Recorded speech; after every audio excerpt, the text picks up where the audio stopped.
Halo rakyat bumi, kembali lagi bersama Sarjana Ngayal. Kali ini Shinchan akan merangkum alur cerita dari film The Silence. Film yang rilis pada tahun 2019 ini menceritakan cerita yang sama seperti judulnya, yaitu keheningan, di mana kita harus mencari saat yang tepat untuk berbicara dan menjaga gerak tubuh agar tidak berbunyi. Oke, penasaran betapa sulitnya? Langsung saja kita ke ceritanya.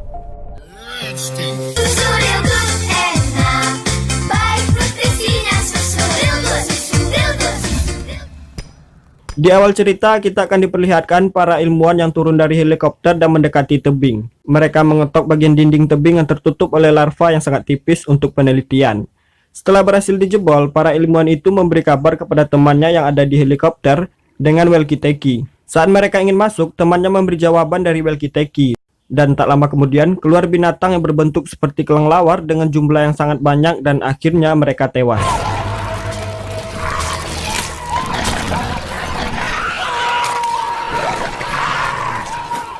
Kemudian scene berpindah kepada keluarga Hugh yang tinggal di bagian barat kota New York. Hugh ini selalu bekerja keras untuk keluarganya sebagai seorang arsitektur, istrinya Kelly sebagai ibu rumah tangga, dan putrinya yang bernama Ella yang berumur 16 tahun. Tapi Ella ini kehilangan pendengarannya saat berumur 13 tahun dari kecelakaan yang menyebabkan kakeknya meninggal. Dan dia selalu dibully oleh anak-anak bandel saat ingin melamar di salah satu universitas. Tapi ada satu orang pria yang baik kepada Ella, yaitu Rampok. Kalau di Indonesia nih anak sudah bonyok. Kita panggil saja Rob. Dari tingkahnya sepertinya dia suka kepada Ella dan begitu pun sebaliknya. Bahkan dia rela belajar bahasa isyarat untuk berkomunikasi dengan Ella. Ella ini memiliki adik pria yang bernama Jude yang masih berumur 12 tahun. Selain itu ada juga Lynn, nenek Ella, dan Jude, ibu dari Kelly. Lynn ini adalah mantan perawat dan sekarang dia lagi sakit-sakitan, yaitu sesak napas atau asma. Tapi dia masih suka diam-diam untuk merokok. Karena kekurangan yang dialami Ella, semua anggota keluarga Hugh ini berbicara menggunakan bahasa isyarat saat di rumah. Siang hari, suasana di rumah itu berjalan seperti biasa. Tiba-tiba di malam hari, ibu Ella membangunkannya sekitar jam 3 pagi. Bukan untuk sholat subuh, tapi menonton berita di pusat kota telah terjadi kekacauan. Paman Ella pun yang bernama Glenn juga telah sampai di rumah mereka. Belum ada kepastian penyebab kekacauan itu yang awalnya dikatakan adalah serangan teroris. Kemudian berganti menjadi senjata biologis. Kemudian muncul rekaman amatir dari salah satu penduduk di pusat kota yang melakban mulut anaknya dan memperlihatkan kertas yang bertuliskan "Jangan membuat suara".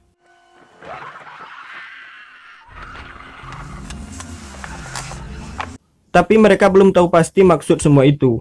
Sedangkan korban-korban bergelimpangan di mana-mana. Kemudian media menyuruh semua orang untuk tetap di rumah dan jangan menciptakan suara sedikit pun. Sudah kebayangkan susahnya gimana? Lalu Hugh dan Glenn pergi keluar rumah dan terlihat jet tempur sudah dikerahkan. Itu menandakan situasi benar-benar darurat.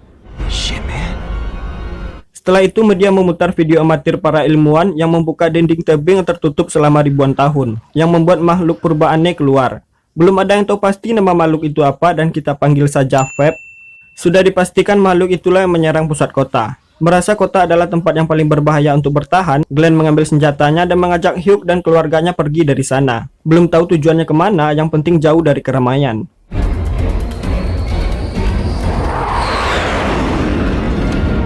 Di perjalanan, Ella menghubungi Rob, dan Rob mengatakan dia lebih memilih tinggal di rumah dan mematuhi pemerintahan. Dan perjalanan mereka pun tak berjalan mulus. Terjadi kemacetan panjang di perjalanan karena semua orang ingin pergi meninggalkan kota. Akhirnya Glenn mengajak Hugh mencari jalan pintas. Dan naasnya, di perjalanan gerombolan rusa keluar dari dalam hutan dan melintas di depan mobil Glenn. Glenn banting setir dan terjatuh ke dalam jurang.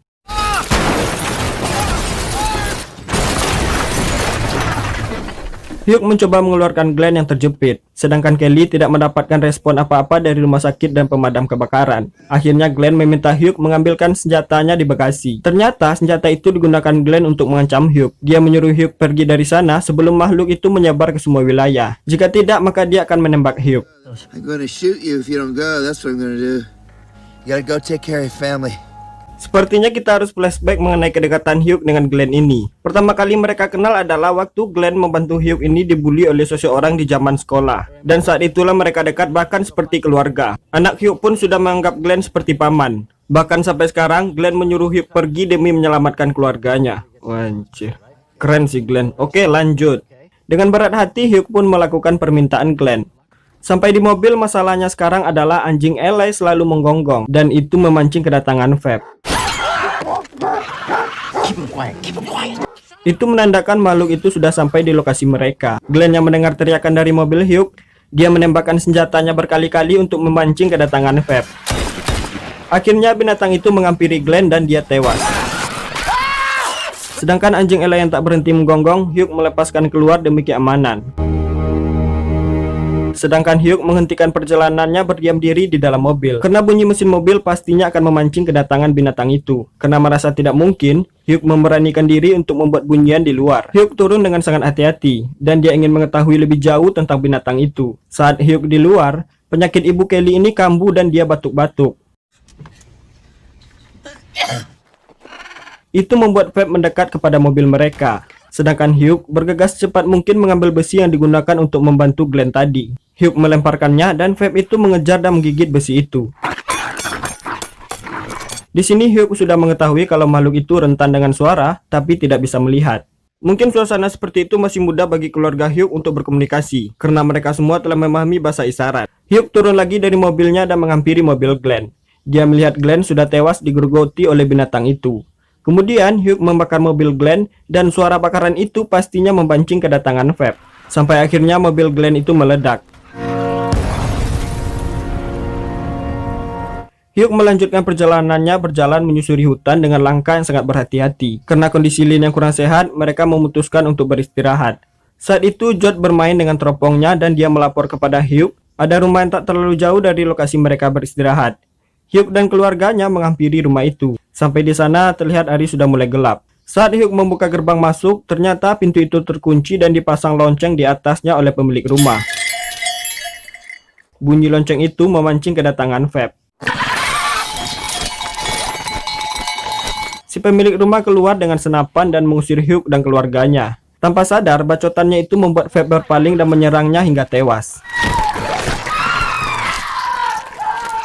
Kemudian Hugh masuk ke rumah itu melalui lorong besi panjang atau saluran air yang dari luar mengarah ke perkarangan rumah itu. Setelah memastikan isi rumah itu dan tidak adanya orang, Hugh menyuruh keluarganya masuk melalui lorong yang tadi. George yang ketakutan meminta dia di depan. Malangnya dia bertemu dengan ular. Desian ular yang menggema di dalam lorong memancing kedatangan Feb dan menggigit ular yang akan menyerang George itu. Sedangkan ibu George yang ada di belakang, kakinya digigit oleh Feb. Untunglah Hugh memancing perhatian Feb menghidupkan mesin penggiling yang ada di depan rumah. Akhirnya Feb yang ada di sekitar rumah itu masuk ke mesin penggiling. Sedangkan kaki Kelly terkena gigitan yang sangat parah. Di sana Ellie menghubungi Rob lagi dan terlihat suasana sekitarnya sangat kacau. Dia juga mengatakan kalau ibu dan ayahnya sudah tewas. Pagi hari Lynn melihat luka Kelly yang semakin memburuk. Lynn mengatakan kepada Hugh kalau Kelly membutuhkan antibiotik secepat mungkin. Kalau tidak, infeksi itu akan menyebar ke seluruh tubuhnya. Setelah mencari di dalam rumah dan tidak ada, Hugh dan Ellie memutuskan untuk keluar mencari antibiotik. Dengan langkah yang sangat berhati-hati membuka pintu itu.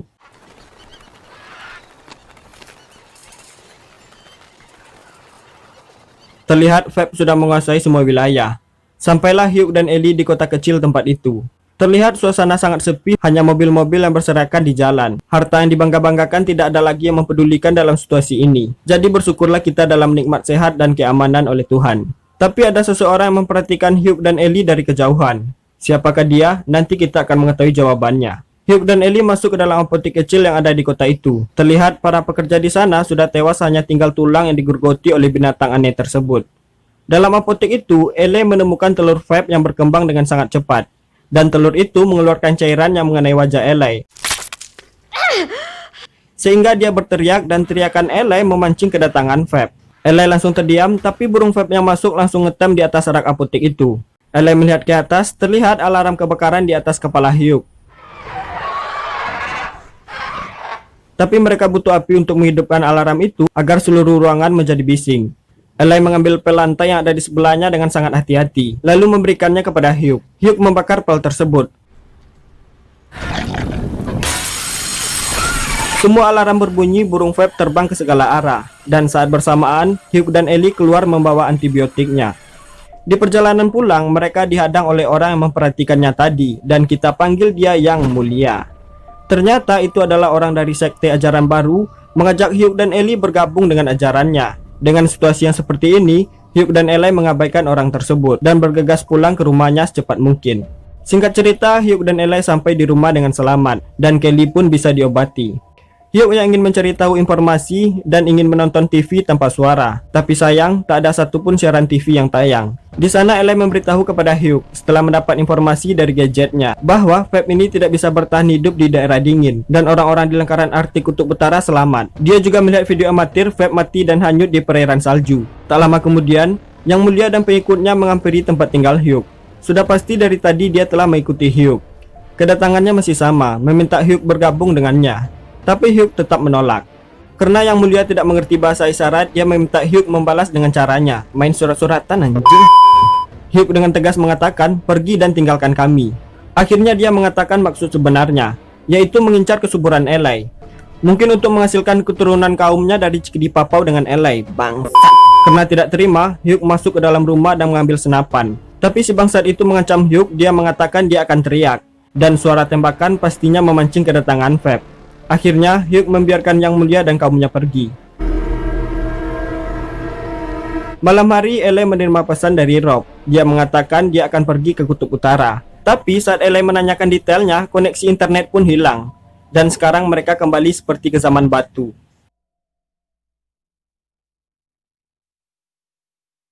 Malam hari saat semua orang tertidur, Hugh melihat sesuatu yang aneh dari luar jendela.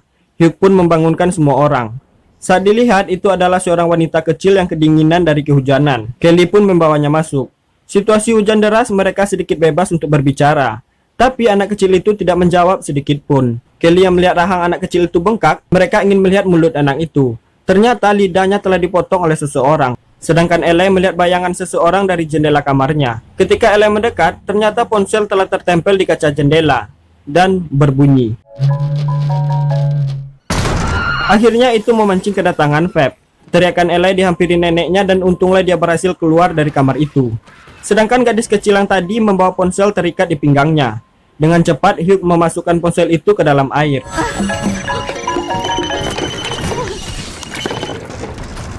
Tapi masalah belum selesai.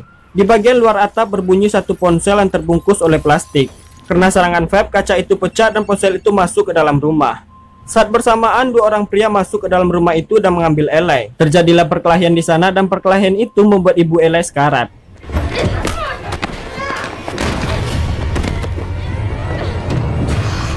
Pria yang membawa Eli keluar dikejar oleh neneknya. Lynn memegang tangan kedua pria itu hingga Eli terlepas. Kemudian dia berteriak sekencang-kencangnya.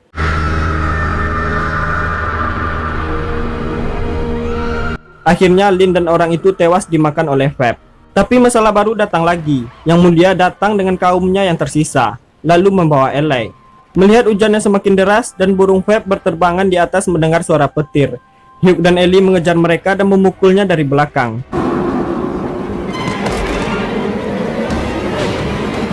Perkelahian itu membuat Yang Mulia dan kaumnya tewas. Yang tersisa adalah seorang gadis dan anak kecil yang tadi, dan mereka pergi dari sana. Esok pagi, Hugh dan keluarganya memulai perjalanan menuju utara. Setelah perjalanan panjang, mereka sampai dengan selamat. Di sana, Eli sudah mendapatkan jeringan dan menerima pesan dari Rob yang mengatakan kalau dia sudah berada di utara.